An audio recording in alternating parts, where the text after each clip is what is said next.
சட்ட ஒழுங்குதான் தமிழகத்தின் மிகப்பெரிய பிரச்சனை என பேசி ஆட்சியை பிடித்த விஜய் கட்சியின் எம்எல்ஏவே இவ்வளவு அடாவடித்தனமாக நடந்து கொண்டிருப்பதை கண்டு ஓட்டு போட்ட மக்கள் அனைவரும் பேரதிர்ச்சியாயிருக்கிறாங்க. இதோ இப்போது அந்த கட்சியின் பொதுச் செயலாளர் ஆனந்தும் பேனர் கட் அவுட் கூடாது என அறிக்கை வெளியிட்டிருக்கிறார். ஆனால் யாரோ யாருக்கோ கதை சொல்வதை போல தாவேகாவினர் இதை காதிலேயே போட்டுக்கொள்வதில்லை.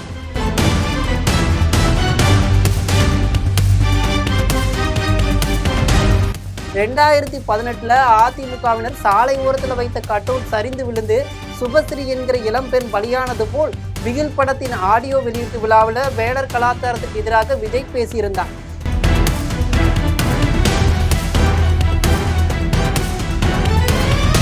கடந்த திமுக ஆட்சியில உடன்பிறப்புகள் எப்படி ஆட்டம் போட்டார்களோ அதே போல் தாவேகாவினரும் ஆடுகின்றனர்.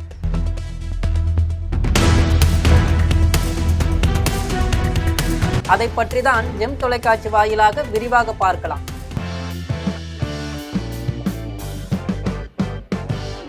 நாம ஜெயிச்சிட்டோம், ஒரு ஆட்டம் ஆடி பார்க்கலாம்னு எண்ணம் இருந்தா அதை இப்போவே அழிச்சிருங்க என பதவியேற்பு விழாவில் தன் கட்சியினரை நோக்கி முதல்வர் விஜய் ஆக்ரோஷமாக அறிவுரை வழங்கியிருந்தார். உங்களுக்கு நல்லாவே தெரியும், இந்த விஜய் தப்பு பண்ண மாட்டான், தப்பு பண்ணவும் விட மாட்டான். அது யாராக இருந்தாலும் சரி, என்னோட கவர்மெண்ட்ல என் கூடவே இருக்கிறவங்களாகவும் சரி விட மாட்டான்.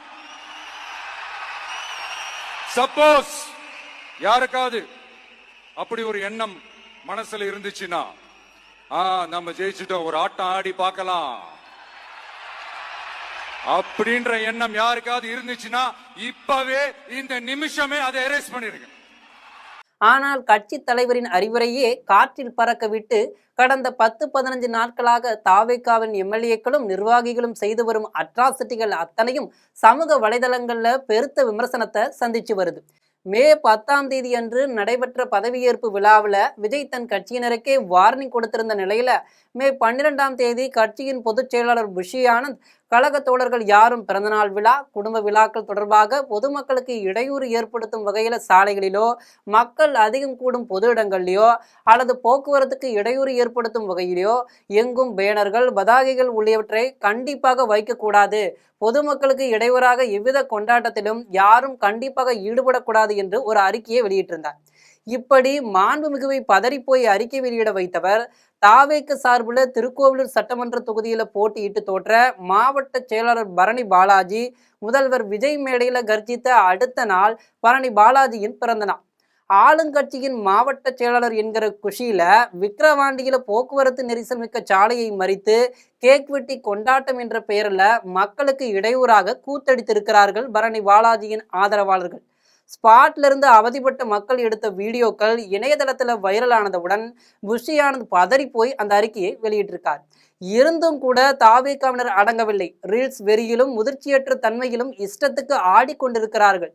ராயபுரம் எம்எல்ஏ விஜய் தாமு தன்னை ஒரு ஆட்டோக்காரர் என கூறி சிம்பத்தியாக பேசி திரிந்தார். ஆனால் தேர்தலில் போட்டியிட தாக்கல் செய்த வேட்புமனுவில் தனக்கு சொந்தமாகவோ இனோவா கார் இருப்பதாக குறிப்பிட்டிருந்தார். அதெல்லாம் கூட ஏதோ அரசியலுக்காக பேசுகிறார் என எடுத்துக்கொள்ளலாம். ஆனால் வெற்றி பெற்ற உற்சாகத்துல பட்டாக்கத்தியில கேக் வெட்டுவதை போல வாளை வைத்து கேக் வெட்டி ரீல்ஸ் போட்டு மகிழ்ந்திருக்கிறார். சட்ட ஒழுங்குதான் தமிழகத்தின் மிகப்பெரிய பிரச்சனை என பேசி ஆட்சியை பிடித்த விஜய் கட்சியின் எம்எல்ஏவே இவ்வளவு அடாவடித்தனமாக நடந்து கொண்டிருப்பதை கண்டு ஓட்டு போட்ட மக்கள் அனைவரும் பேரதிர்ச்சியாயிருக்கிறாங்க.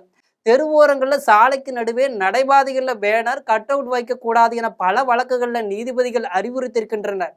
2018 அதிமுகவினர் சாலை ஓரத்தில் வைத்த கட் அவுட் சரிந்து விழுந்து சுபஸ்ரீ என்கிற இளம்பெண் பலியானது போல் பிகில் படத்தின் ஆடியோ வெளியீட்டு விழாவில் வேடர் கலாச்சாரத்துக்கு எதிராக விஜய் பேசியிருந்தார். இதோ இப்போது அந்த கட்சியின் பொதுச் செயலாளர் ஆனந்தும் பேனர் கட் அவுட் கூடாது என அறிக்கை வெளியிட்டிருக்கிறார். ஆனால் யாரோ யாருக்கோ கதை சொல்வதை போல தாவேகாவினர் இதை காதிலேயே போட்டுக்கொள்வதில்லை.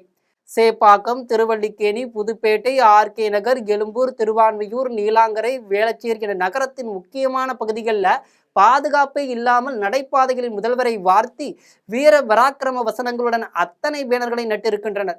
நீலாங்கரையிலிருந்து தலைமைச் செயலகம் வரை கான்வாயில் 17 கிலோமீட்டர் பயணம் செய்யும் முதல்வரால் குறைந்தபட்சமாக 20 பேனர்களையாவது தினசரி பார்த்திருக்க முடியும். பாதுகாப்பற்ற முறையில் பேனர் நட்டிருக்கும் மாவட்ட செயலாளரையோ எம்எல்ஏவையோ ஒரு ஃபோன் காலில் அடித்திருந்தால் கூட விஷயம் அறிந்து இதெல்லாம் தலைவருக்கு பிடிக்காது என அத்தனை நிர்வாகிகளும் விதிக்கு உட்பட்டாக வேண்டிய நிலைக்கு வந்திருப்பார்கள்.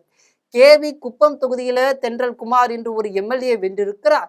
மக்கள் பணி செய்ய எம்எல்ஏ ஆனாரா அல்லது இன்ஸ்டாவில் சோக மியூசிக் போட்டு லைக் செல்லும் முனைப்பில் எம்எல்ஏ ஆனாரா என்ற சந்தேகம் வரும் அளவுக்கு காமெடி செய்து வருகிறார். சட்டமன்றத்துக்கு செருப்பு போடாமல் பேருந்தில் வந்திறங்கியவர் முகத்தை பரிதாபமாக வைத்துக்கொண்டு தெருவோர கையேந்தி பவனில் நின்று இட்லி சாப்பிட்டவாறே எளிமையை பறைசாற்றி ரீல்ஸ் போடுகிறார்.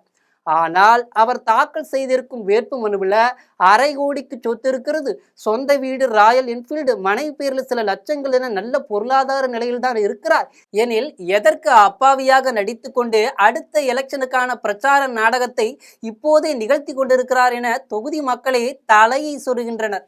அமைச்சராக இருக்கும் ஸ்ரீரங்கம் எம்எல்ஏ ரமேஷ் ஒரு இளைஞர். எம்எல்ஏ ஆன வேகத்தில் அரசு மருத்துவமனைக்கு ஆய்வுக்கு சென்றவர் தன் அதிகாரத்தை பயன்படுத்தி வீல் சேர் தள்ள 50 ரூபாய் வாங்கியவர்களை கண்டித்து சஸ்பெண்ட் செய்திருக்கிறார். ஓர் அரசு மருத்துவமனையில எம்எல்ஏ கவனிக்க வேண்டிய பிரச்சனைகள் எத்தனையோ இருக்க சிறு வயதில் பார்த்த சங்கற்படங்களை மனதில் ஓட்டி ஹீரோயிசமாக நினைத்து இவர்கள் அடிக்கும் ஸ்டண்ட் அத்தனையும் அனுபவமின்மையின் வெளிப்பாடு.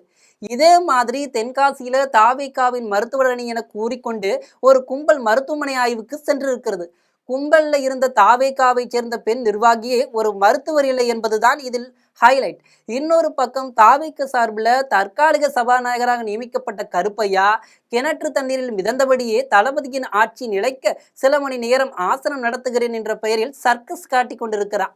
சில எம்எல்ஏக்கள் தவறாகவே செய்தாலும் ஸ்பாட்டுக்கு போய் செய்திருக்கிறார்கள், அந்த வகையில பாராட்டலாம். ஆனால் கவுண்டம்பாளைய எம்எல்ஏவும் ஜோதிடருமான கனிமொழி அதிகாரிகளை தன்னுடைய ஜோதிடர் அலுவலகத்துக்கே அழைத்து அலுவலகர் ரீதியான சந்திப்பை நடத்தியிருக்கிறார்.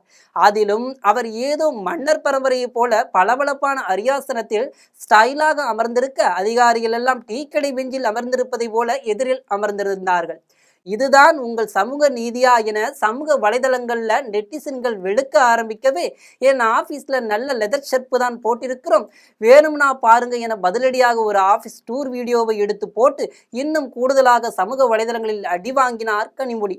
ஒரு புதிய கட்சி ஆட்சிக்கு வரும்போது அதிகாரத்தை புதிதாக சுவைக்கும் கட்சியினர் நிலைதடுமாறி மக்கள் முகம் சுளிக்கும் வகையிலான இப்படிப்பட்ட காட்சிகள் அரங்கேறுவது இயல்புதான். என்றாலும் தாவேக எம்எல்ஏக்களும் கட்சி நிர்வாகிகளும் களத்தில் அடிக்கும் கூத்து கொஞ்சம் ஓவர்தான் என அனைவரும் வெறுத்து விமர்சிக்கும் நிலை உருவாகி உள்ளது.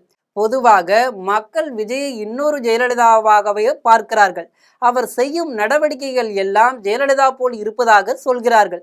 அவரை போல் விஜயும் நடந்து கொண்டால் அடுத்த 25 வருடத்திற்கும் அவரது ஆட்சிதான் தமிழகத்துல நடக்கும். ஆகவே கட்சிக்காரர்கள் தானே என்று இந்த விஷயத்தை தலைவர் என்ற நிலையில் இருந்து முதல்வர் விஜய் கடந்து போனால் மக்கள் அனைவரும் சேர்ந்து வெறுக்கும் நிலைதான் உருவாகும். முதல்வர் சாட்டையை எடுப்பாரா என்பதை பொறுத்திருந்து பார்க்கலாம். இதுபோன்ற செய்திகளை உடனுக்குடன் தெரிந்து கொள்ள ஜெம் தொலைக்காட்சியுடன் தொடர்ந்து இணைப்பில் இருங்கள். நன்றி, வணக்கம்.